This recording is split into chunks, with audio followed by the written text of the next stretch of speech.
Bud, Not Buddy, Chapter 19. Man, ever since he heard me call my mama's name, Hermione Calloway had locked herself up in his room and wouldn't come out. Mr. Jimmy and Miss Thomas made me sit at the kitchen table whilst they knocked on his door and tried to talk to him into opening it up. But the way they kept saying Herman, soft at first, then louder and louder, it sounded like he wasn't talking back. After the longest while, they decided to let the big baby have his own way and come back downstairs. They sat at the kitchen table with me.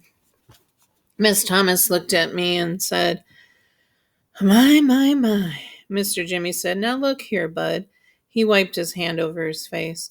"You sure your mama's name is Angela Janet?" I said, "Yes, sir." "And the two of you both had the same last name? Her last name was Caldwell, too? She never said nothing about being no Calloway?" I spelt it out for him. "No, sir. Her name was Caldwell. Caldwell. It seemed like he finally believed me. He said, "Okay, okay.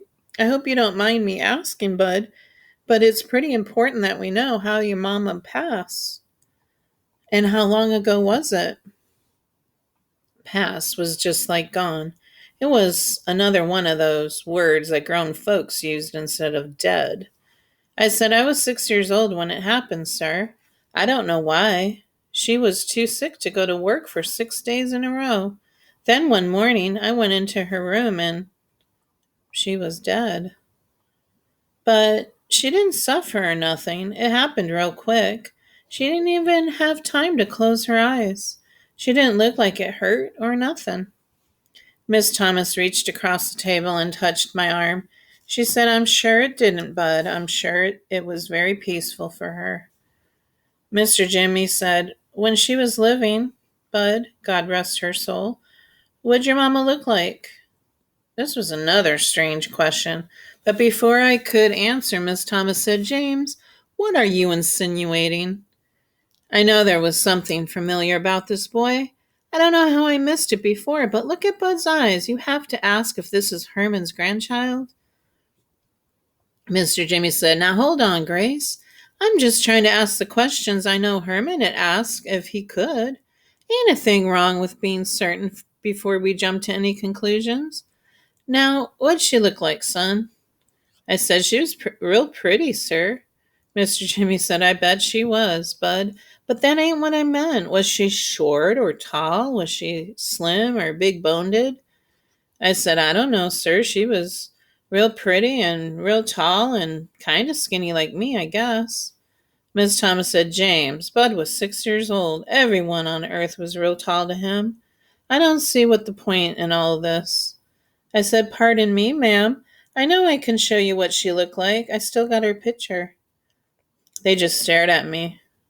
I said, "Can I be excused?" Miss Thomas said, "Yes, son. Hurry up and go get that picture."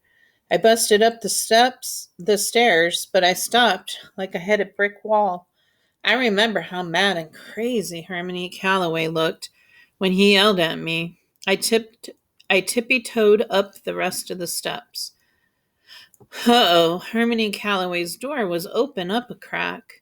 I held my breath and tiptoed extra quiet, extra fast right into the little dead girl's room. And as soon as I did, whoop, zoop, sloop, my heart jumped down into my stomach. Herman E. Calloway was sitting on the little chair in front of the little mirror at the dressing table. His elbows were on the table and his face was covered by his hands.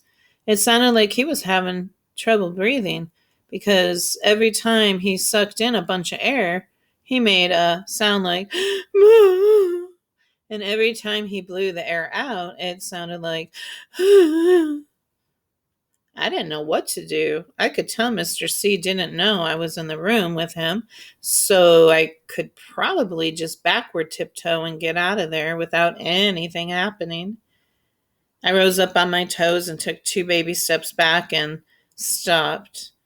Shucks, I come up here to show Miss Thomas and Mr. Jimmy what my mama looked like. There wasn't nothing wrong with that.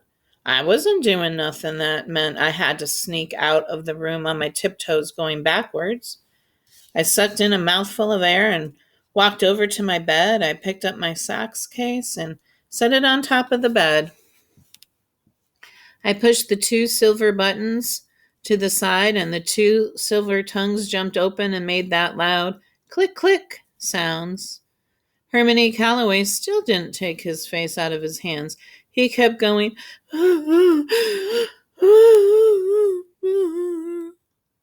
I reached inside my socks case and took out the envelope with Mama's picture in it. I closed the two silver tongues again and could tell Mr. C wasn't paying me no mind at all. He kept his face in his hands and his head was rocking up and down real slow, sort of like he was checking to see how much it weighed.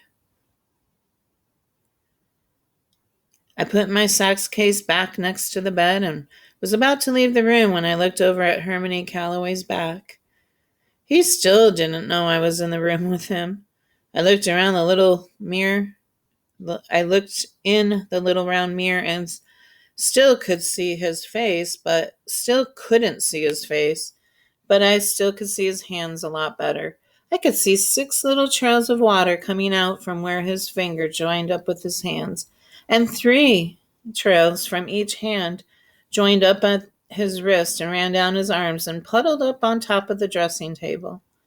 Shucks, Hermione Calloway was bawling his eyes out. He was acting like me being his grandson was the worst news anyone could ever give you in your life. This was number 39 of Bud Caldwell's Rules and Things to Have a Funner Life and Make a Better Liar Out of Yourself. Rules and Things, number 39. The older you get, the worse something has to be to make you cry. With babies, it's easy not to pay them no mind, because crying's just like talking for a baby. A baby's tears might mean, hey, you just stuck me with the pin in my behind when you changed my diapers. Or their crying might be the way they picked out to say, good morning, Mama. What are we going to do today? That makes it easy not to care too much about baby tears. When you got an old person crying, you got a whole nother story. When you got someone as old as Hermione Calloway crying, you better look around because you know you're square in the middle of one of those boiling tragedies.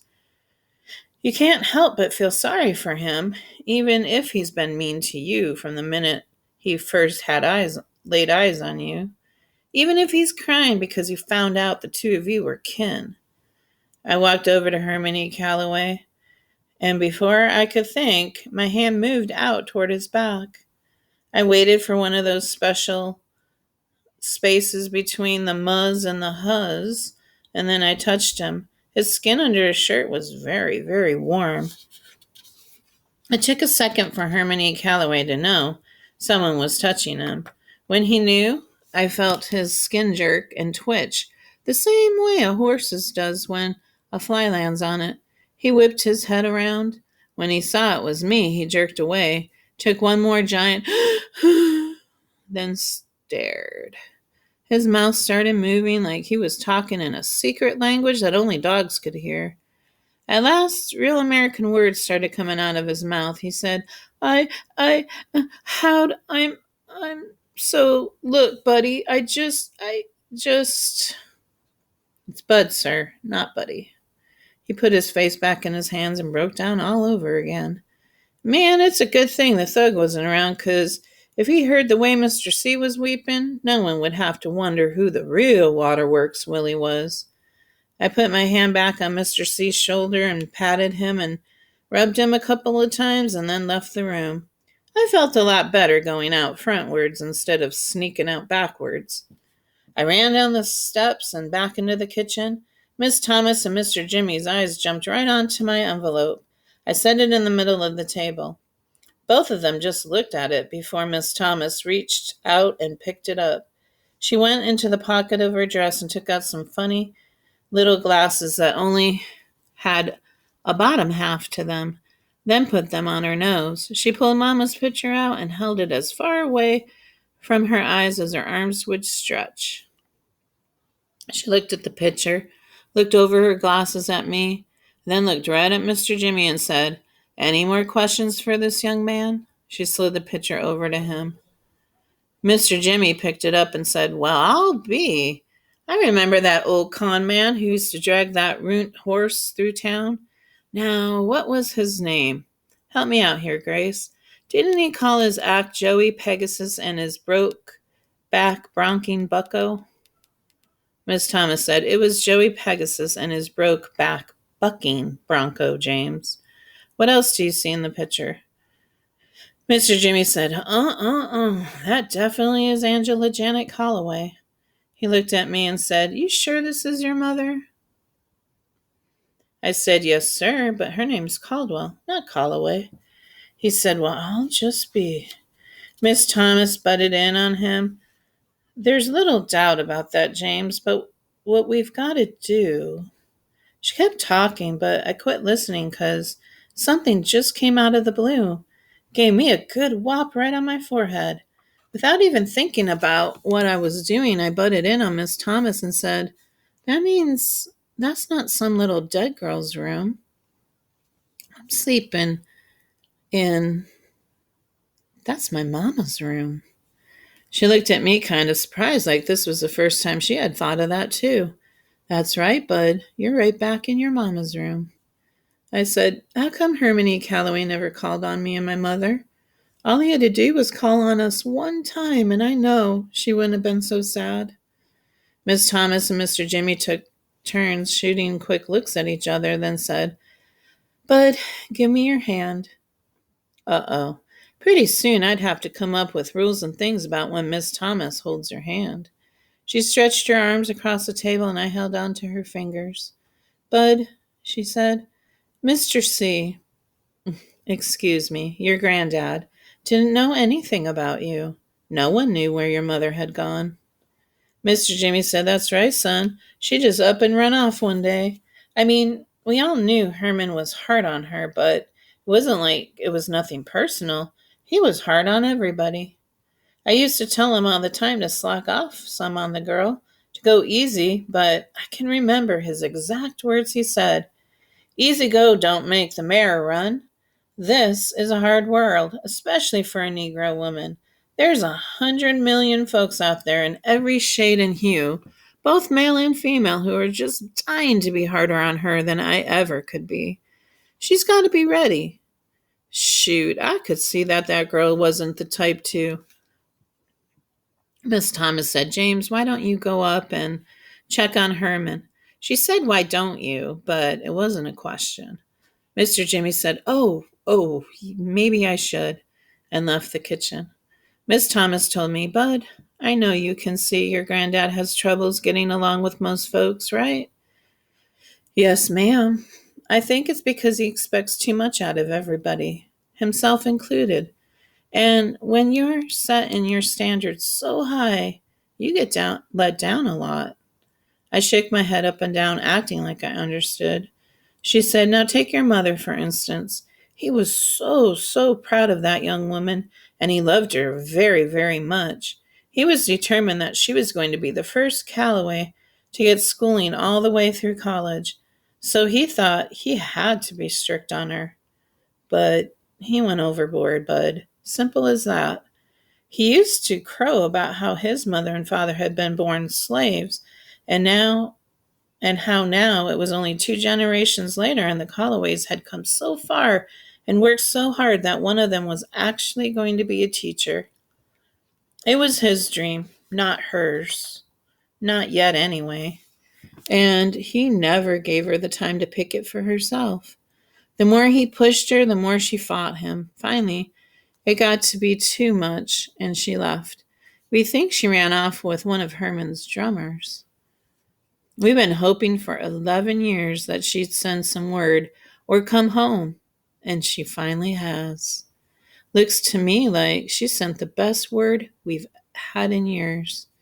Miss Thomas smiled at me, and I knew she was trying to say that I was the word that my mama had sent to them. She said, "Wait here for 1 second, Precious. I've got to go to my room for something."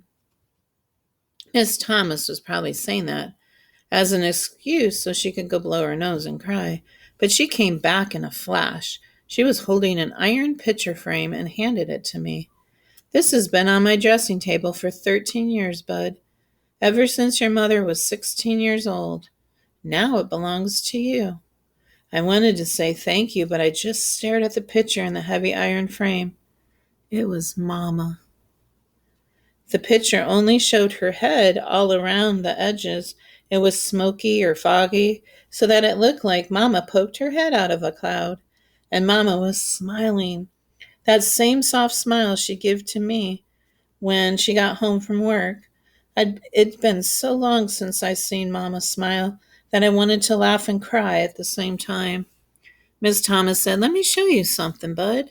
She took the frame out of my hand and said, "Watch this." She moved the picture up and down, right and left, then around in circles. Do you see how her eyes are on you all the time? No matter which way you look at the picture, she's watching. Seemed like Mama was looking direct at me, no matter where Miss Thomas put the picture. I can keep this? I feel like I've been holding on to it until the rightful owner came along, and it looks to me like he's finally shown up. What took you so long, child? Miss Thomas patted me underneath my chin. She said, "But, Bud, we've got a problem I'm going to need your help with." Uh-oh. You said you were 6 years old when your mother died. Yes, ma'am. Okay, so that was 4 years ago. Yes, ma'am. You can remember how bad you felt when you first knew she was gone, can't you? Yes, ma'am, because it still feels the same. Well, you've had 4 years to try to heal that scar, but it still hurts some of the time, doesn't it? Sometimes a lot.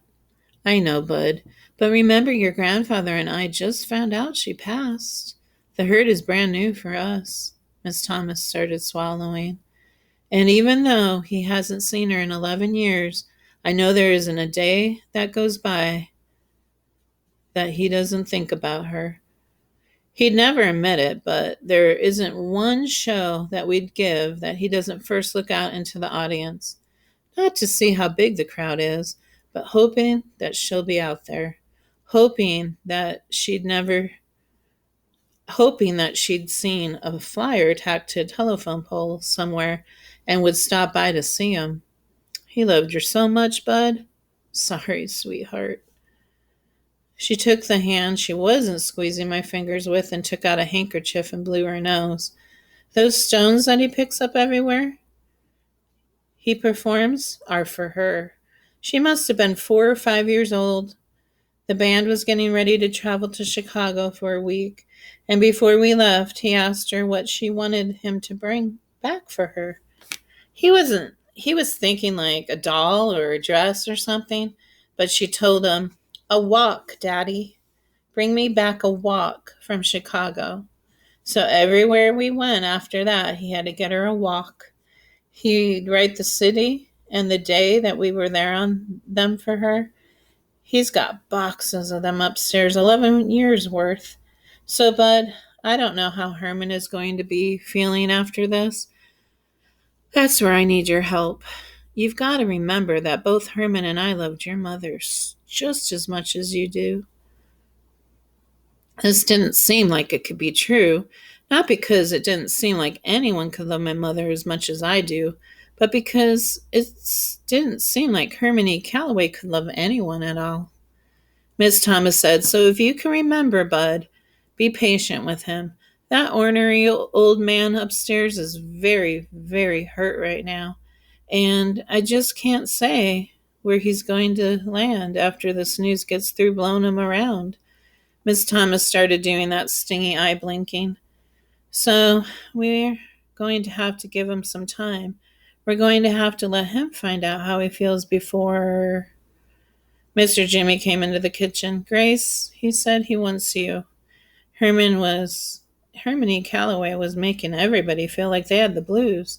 It looked like Mr. Jimmy just wiped some tears from his eyes, too. Miss Thomas came around to my side of the table and gave me a hug. She says, "You okay?" I said, "Yes, ma'am." She said, "Should I go see how he's doing?" "Yes, ma'am." She left the kitchen and Mr. Jimmy went into the living room. She left the kitchen and Mr. Jimmy went into the living room. I picked up Mama's picture and put it back in the envelope. Mr. C chose a good name for his house, because not a second went by before the back door opened and the dusky devastators of the Depression walked in, talking like it was going out of style, and they saw me and they all got quiet.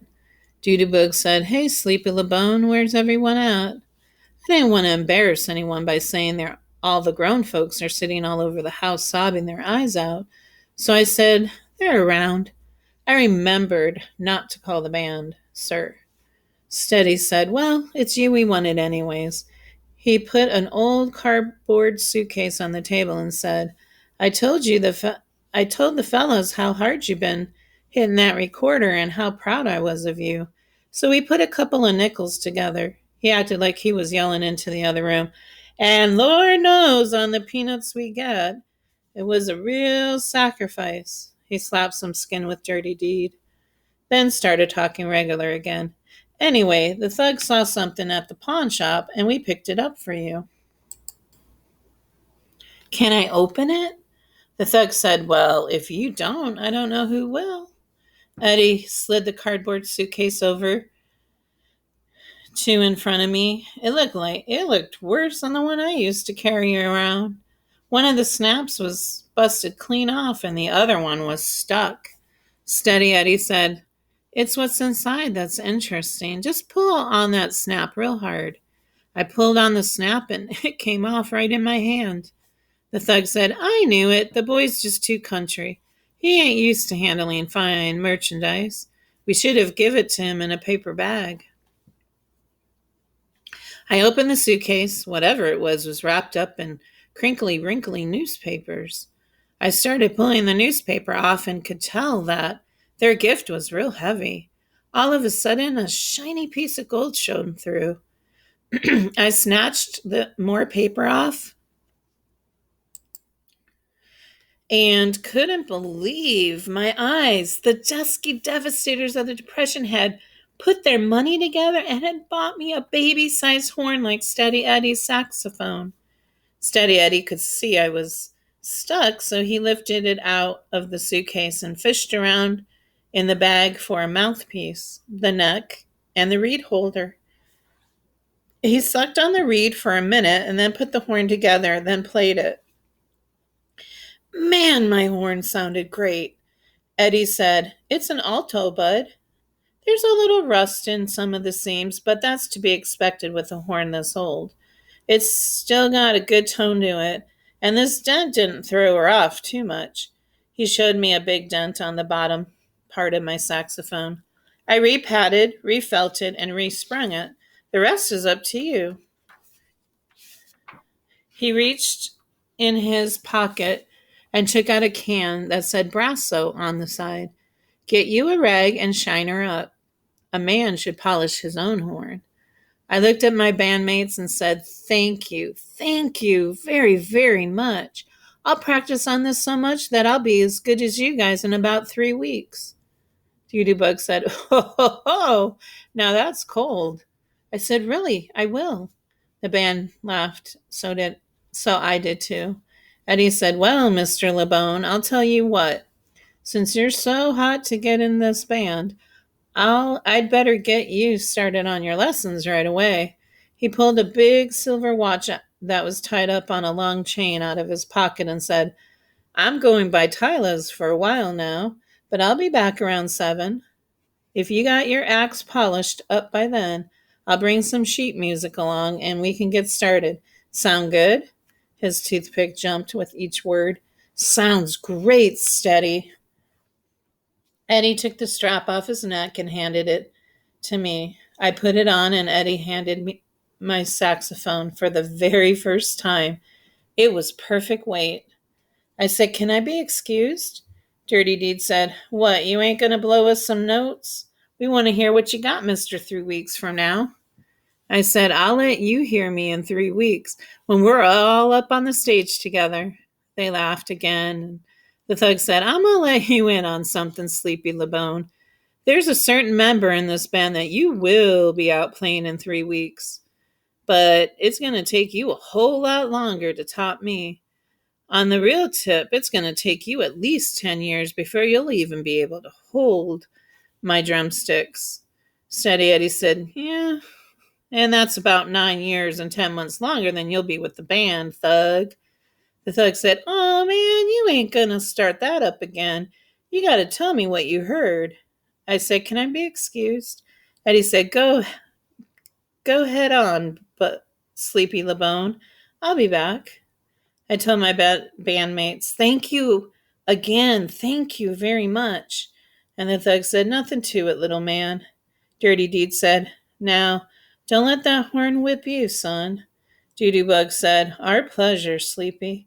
Steady Eddie said, Man, get out of here. I picked up both of Mama's pitcher, my horn, and the cannabrasso, and ran up the stairs. When I got upstairs, I saw that Harmony Calloway's door was still open a crack. Miss Thomas's door was closed now, and I could hear the two of them in her room talking soft to each other. I could have stood outside the door and listened if I wanted to, but that would have been rude. Besides, I didn't know for sure how long it would take me to polish my new horn. I went into my mother's room and put my sacks on the bed that Mama used to sleep in when she was little girl. I put her smiling picture on the dressing table, then reached under the bed and pulled my sax case out again. I snapped the two silver snaps and started taking out all my things. I took my old blanket out and remade my bed with it. I wasn't going to need to carry it around with me anymore. I opened the tobacco pouch and took out the rock that said Flint on it and set it on the bed. I took the pouch and the flyers and walked down the hall to Herman E. Calloway's room.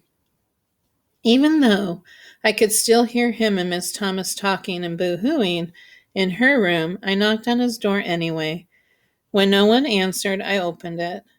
He had one of those dressing tables with a mirror stuck on the back of it, too.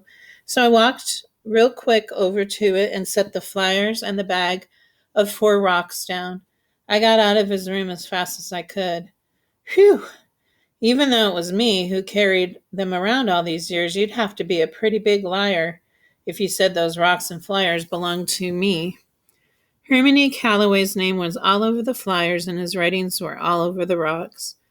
Besides, the way he looked so shook up when he saw those rocks for the first time, I figure they meant more to him than they did to me anyway. I went back over to Mama's dressing table and opened the little drawer. I took out one of those thumbtacks and went back to Mama's bed. Next, I took out the envelope that had her picture in it, and I took out the picture of her riding that sad, sagging pony. I still couldn't see what got her so unhappy about the misbegotten Moon Park. Looked like somewhere you could have a lot of fun. I poked the thumbtack into the top of Mama's picture and walked to the wall that she'd stuck all the pictures of horses on. I put Mama right amongst all those ponies and horses she liked so much. I didn't need to carry that doggone picture around. This wasn't how I remembered Mama anyway. Mama was always excited and jumpy, not sad and poky like this little girl. Mama was kind of old when I met her, too. She wasn't young like this picture at all. The picture looked like it belonged. It's strange the way things turn out. Here I was carrying Mama around all this time, and I finally put her somewhere where she wanted to be, back in her own bedroom amongst all her horses. I went back to the bed and picked the flint rock up. It was going to be enough. I didn't need those other things with me all the time. I didn't need them to remind me of Mama. I couldn't think about her any more if there were 100 hours in every day and 1,000 days in every week. I couldn't think of my Mama any better than I already do. All I have to do is remember her hand on my forehead when she'd ask me something like, Baby, are you sick? Have you got a temperature? All I have to do to remember Mama letting me dry the dishes after she'd washed them. How she used to say no one in the world could dry a plate the way I could. All I have to do is take 2 or 3 deep breaths and think of all the books she'd read to me at night I remember that no matter how long it took, she'd read until I went to sleep.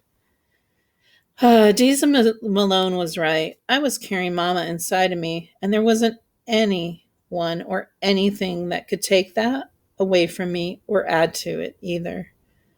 The one rock from Flint would be enough. I set it in my sax case. I picked up my saxophone. It was the most beautiful thing I've ever seen. I wet the reed the same way Steady Eddie do and clamped it on the mouthpiece. I closed my eyes and counted to 10. If, after I count to 10, I blew the horn and it sounded pretty good, I knew I'd be playing along with the Dusky Devastators of the Depression in a week or two. If I didn't sound so good, it meant I would have to practice for a couple of months before I'd be good enough to get on stage with them. 1, 2, 3, 4, 5, 6, 7, 8, 9, 10. I puffed my cheeks and blew as hard as I could. The saxophone only squeaked, squawked, and groaned. Then it sounded like it was making up words like aronk and rzooga and baloopa. Shucks. Maybe I didn't puff my cheeks out right. Maybe I was blowing too hard. I counted again. 1, 2, 3, 4, 5, 6, 7, 8, 9, 10. This time the horn only squeaked, squawked, and groaned. It didn't sound like it was trying to make up any words. It sounded great. It wasn't perfect, like when Steady blew it, but I could tell that one day it was going to be. Something told me that I could learn how to play this. Something told me that those sounds were more than just bad notes. If you didn't have a real good imagination, you'd probably think those noises were sounds of some kid blowing a horn for the first time. But I knew better than that. I could tell those were squeaks and squawks of one door closing and another one opening. I looked at the picture of Mama that Miss Thomas gave me. Mama was looking right at me with that same soft smile. I know it's stupid to smile back at a picture, but I couldn't help myself. And I know it's even stupider to talk to a picture, especially when it hadn't said anything to start a conversation. But I had to say, "Here we go again, Mama. Only this time I can't wait." I closed my eyes and began practicing. Shucks, as good as things were going for me now, I'd bet you dollars to donuts that Steady Eddie was going to get here early.